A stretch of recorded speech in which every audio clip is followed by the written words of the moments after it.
So this is my second attempt to do an epoxy pour on this wood. I don't even know what it is. I found it in my scrap pile. So I have like a remnant here of some epoxy that stayed in, and then I ended up cutting it out because there's a thermal crack from mixing this wrong. And then it actually was great because there was more rot that I had to bore out. So hoping this batch goes well, and I'm using the Total Boat epoxy and the black diamond pigment, and we're gonna do this pour.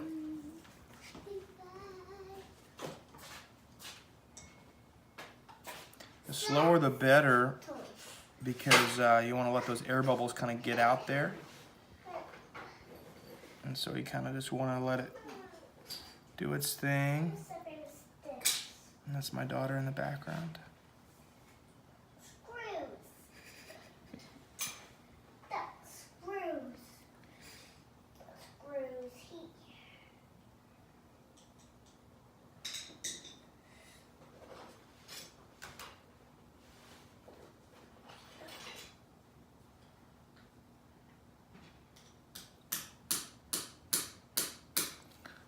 This crack over here.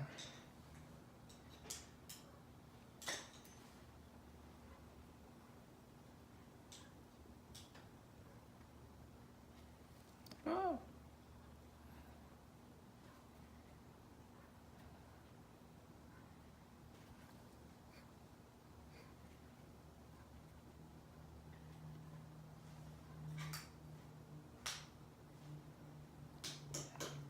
I'm gonna do is, because you can see there's some height difference here on the planks, so I'm actually gonna hit this with caulk because it's gonna overflow. Which I should have done earlier, but I didn't. And what does that do?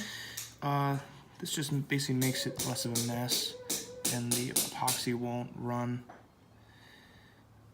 And so I just wanna basically give it a border, because for some reason this is not sitting flat.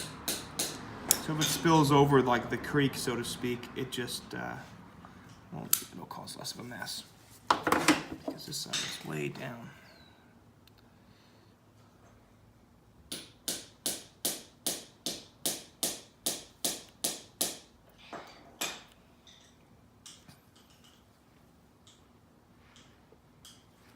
I almost wonder if it's because of this. Yeah. Lesson learned, don't do epoxy on a slant. So I'm glad I noticed that. I think I'm on video. So. Oh, I'm sorry, it's starting to smoke.